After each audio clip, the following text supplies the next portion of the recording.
Spider-Man Far From Home is the 23rd film in the Marvel Cinematic Universe, and every single one of these movies has at least one main villain, with two of them actually having two main villains. Now, these main villains have definitely varied wildly in their quality. The MCU began with kind of a villain problem, but especially in Phase 3, that problem doesn't really exist anymore. In this video, I will be ranking all 25 main villains of the Marvel Cinematic Universe from worst to best. So with that in mind, also spoilers for Spider-Man Far From Home, because it just came out, but let's begin the video with number 25.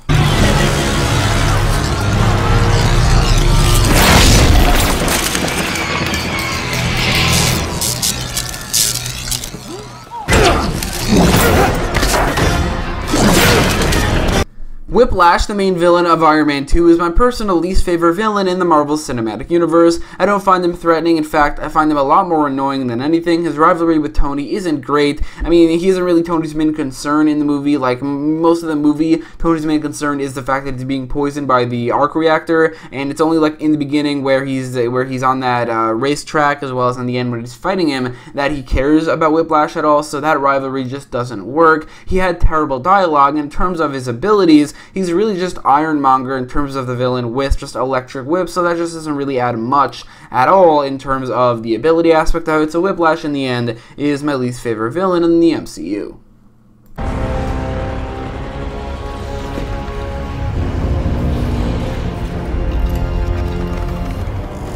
Al-Ayafihi Velamefe, Rashitente Ayafanta.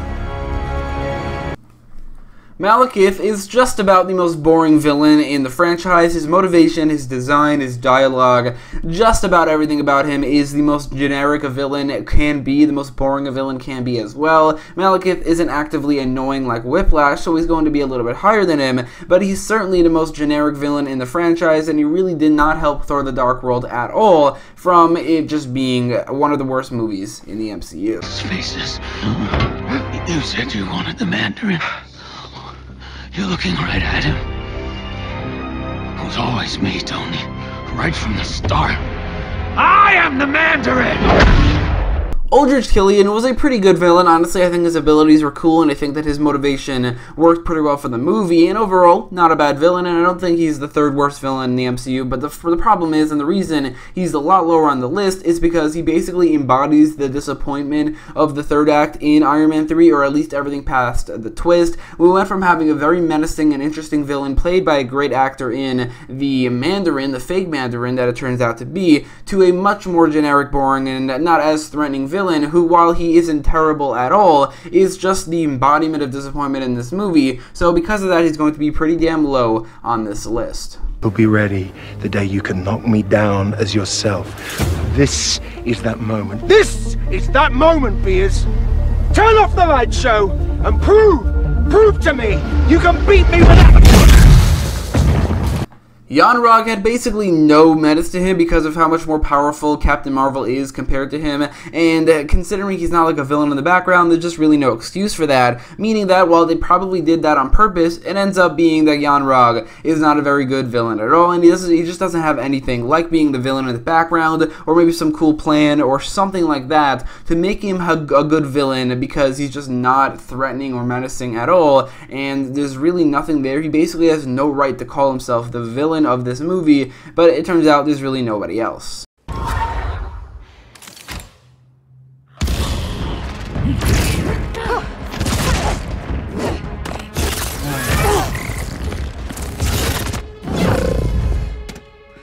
Dad, are you seeing this? I do like Ghost's powers. I think they're very unique, and her costume looks pretty cool, but other than that, there's really nothing to her. She has practically no rivalry or connection to the titular characters of Ant-Man or the Wasp, and she's really barely a villain at all. Her motivation is not bad, but overall, Ava Starr, aka Ghost, is, I think, not a great villain.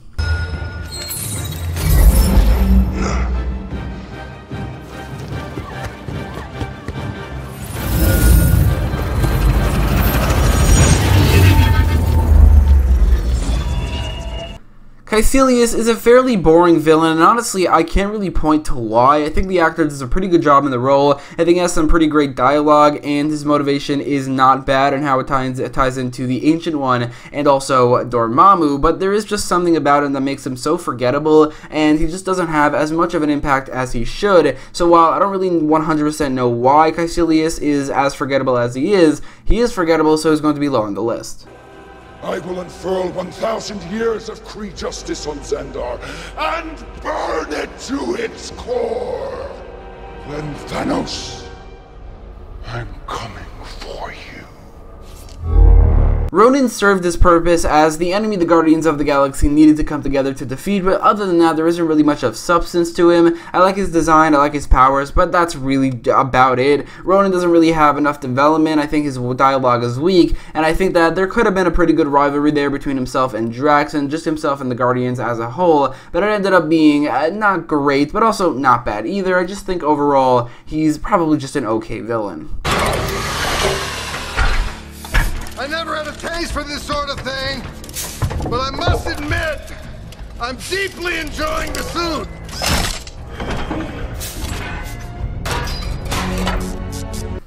Obadiah Stane had a fairly good connection and rivalry with Tony Stark, and I think that before he gets his Ironmonger suit, he's actually a pretty great villain with a good motivation, but when he gets his suit, however, he's just not as good. His motivation kind of disappears, and his dialogue becomes really, really cheesy. I think overall, he's an okay first villain in the MCU, but he could have been a lot better than he ended up being.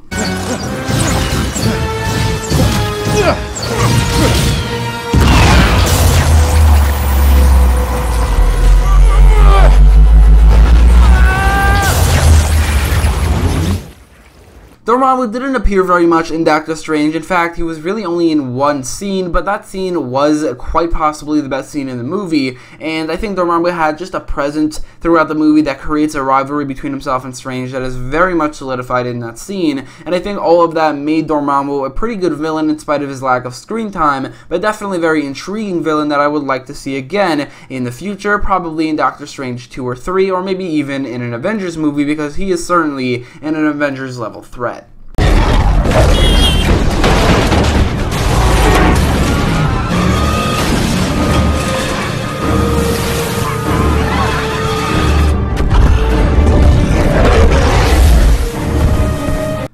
The Abomination has a fairly solid motivation and rivalry with the Hulk. His design is pretty cool and is certainly at the right level of threat for the Hulk to fight, which led to, I think, by far the best part of this movie, which is the fight between the Abomination and the Hulk. And honestly, I would like to see the Abomination again. He's one of the only villains who didn't die at the end, and I really would like to see him return in some way or another. And this movie, I think, did a fairly good job at creating that villain.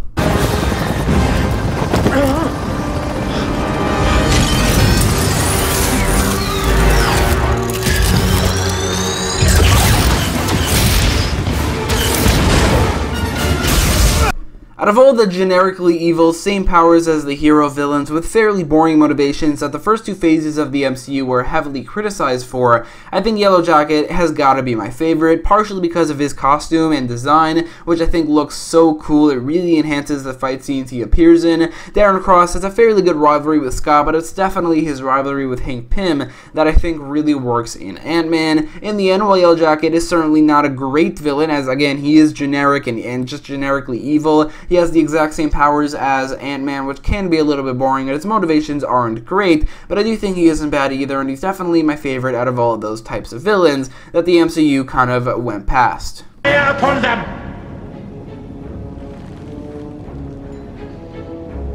If they cut off one head, two more shall take its place. Hail Hydra! Red Skull's villainous appearance in Captain America the First Avenger was the perfect use of Cap's arch-enemy. His motivation, his design, his rivalry with Steve, I think was all pretty damn good, and while he certainly isn't the most unique villain ever, I do think that he is good nonetheless. I think that his Red Skull, the actual mask he wears, or the makeup, I think it looks really cool. I think that, again, his rivalry with Cap was pretty damn good, and in the end, I think that he was a pretty good villain.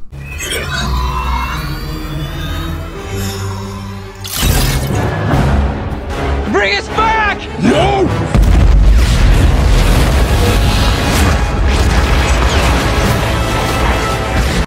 Hela had basically the perfect amount of menace as well as threat level as she challenged Thor's power, basically forcing him to get more powerful, which along with their semi-shared backstory as siblings really enhanced the rivalry. Hela has a great design and overall screen presence, which all make her a pretty good villain, although even though Ragnarok is by far the best movie in the Thor trilogy, its villain in Hela is actually not the best out of the three.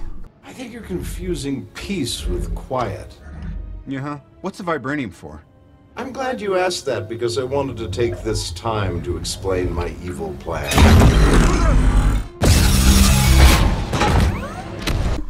Ultron definitely could have been a little bit better. He's a little bit too over the top and quippy, which is why he's a lot lower on the list than he could have been, but his design, motivation, menace level, as well as screen presence were all pretty much top notch, and while he's certainly the worst main villain from the Avengers movies, that's not really saying much negatively, as the Avengers movies have very good main villains, but still though I think that Ultron, while being the worst of the four, or kind of three, he is still definitely pretty great.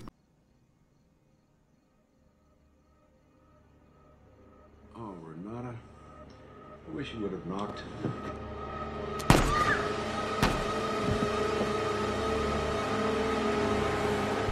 Alexander Pierce might be the most underrated villain in the MCU in my opinion. I just think he's a genuinely great villain. I think the actor who plays in Robert Redford did a great job in the role. His motivation and dialogue is on point, and he's generally pretty threatening despite being physically powerless. I think overall he is a great villain, and at this point, one of, if not the most underrated villains in the Marvel Cinematic Universe, or in terms of the movies.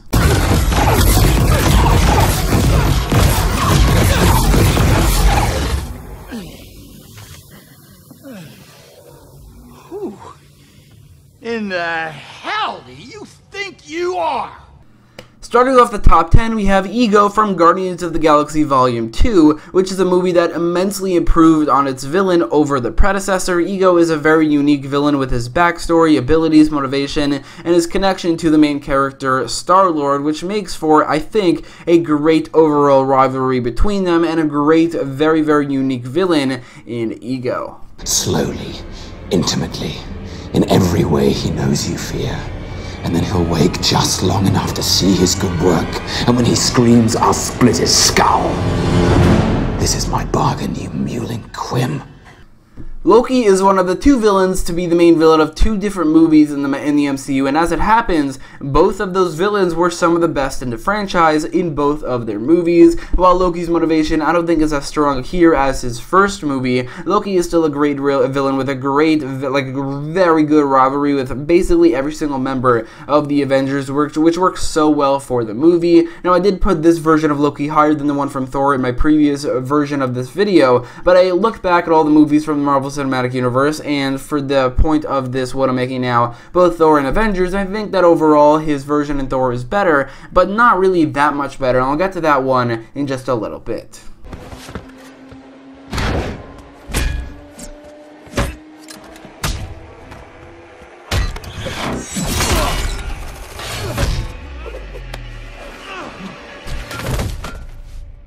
The Winter Soldier had an incredibly badass main villain in the movie that was named after him. The fact that he was Cap's best friend in the last movie, who this time around is being controlled by Captain America's greatest enemies, made for a fairly exhilarating and very personal rivalry between Cap and Bucky. The fight scenes between these two were very good. The Winter Soldier overall ended up being a great villain in this movie, and one of the best villains overall in the franchise. Parents tell their children about at night? You know, it all makes sense now why you favored Thor all these years. Because no matter how much you claim to love me, you could never have a frost giant sitting on the throne of Asgard. Loki is kind of weirdly placed on this list, or at least this version of him, because, well, basically every other movie or villains in the top 10 are villains of some of the best movies in the franchise. Loki is a part of Thor, arguably one of the worst, and the reason he's still so high on the list is because Loki is certainly not the problem with that movie. In fact, he's by far the best part of Thor, and it's not even close. When I say Thor, I mean the movie. His motivation is amazing, the acting from Tom Hiddleston is really good, and the rivalry between himself and Thor is one of the best in the franchise, making Loki by far the best part of this movie, and one of the best villains in the MCU overall, which is obviously enhanced by the Avengers and basically every other appearance he's had thus far. An empire toppled by its enemies can rise again. But one which crumbles from within, that's dead.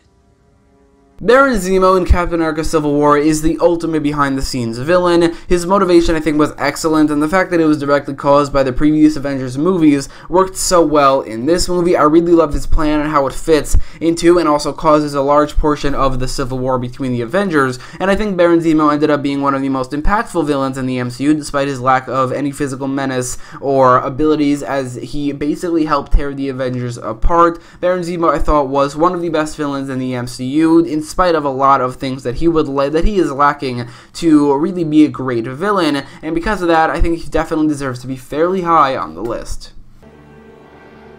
Nah. Just bury me in the ocean with my ancestors that jumped from the ships, because they knew death was better than bondage. Starting the top 5, we have the main villain of Black Panther, Eric Stevens, aka Killmonger, who has one of the best motivations and rivalries with the main hero in the MCU in the way he challenged Black Panther's beliefs. Killmonger is pretty badass and menacing, and Michael B. Jordan does more than a great job in the role, making Eric Killmonger one of the best villains in the Marvel Cinematic Universe, and also, I think, by far the best part of Black Panther, very similarly to Loki. I actually didn't go up. I saw it off on the ground. Very lucky that he was there that day. Good old Spider-Man. The Spider-Man movies in the MCU have some of the best villains overall, as we're only just getting to one on the list, and he's not even the highest. The MCU managed to make one of the, I think, the lamer members of the Sinister Six in the Vulture into somehow one of the best Spider-Man villains of all time, and I think at the time was the best live-action Spider-Man villain ever. Michael Keaton is so good in the role, creating an incredibly menacing, sometimes even scary villain with a great and fairly unique motivation and a very unexpected yet kind of genius personal connection to Peter Parker, making him at the time the best Spider-Man villain ever, I think, in any movie. But at this point, in terms of the fact that Spider-Man Far From Home has been released, he has been surpassed. Fire sacrifice. Sometimes people die. Oh my god. I just always feel like I'm putting my friends in danger. The world needs the next Iron Man. Quentin Beck, aka Mysterio, is actually the best Spider-Man villain to date in any movie. Mysterio's design is beyond incredible. His abilities add so much to the movie in terms of the visuals, his motivation, and how that connects to the Marvel Cinematic Universe, but also one of the major aspects and themes of the film, which is Tony's death, works incredibly well. His rivalry with Spider-Man or Peter Parker is really great, and Jake Gyllenhaal does such a great job at acting out all of these things that I have mentioned. It's crazy how they took both the Vulture and Mysterio, two of the, maybe not lamers, I always like Mysterio, but less popular, less famous villains from the Spider-Man Rogues Gallery, and made both of them the best Spider-Man villains to ever appear in a movie, and I think that definitely has to be acknowledged, so I'm doing that now. Dark. When I'm done, half of humanity will still be alive.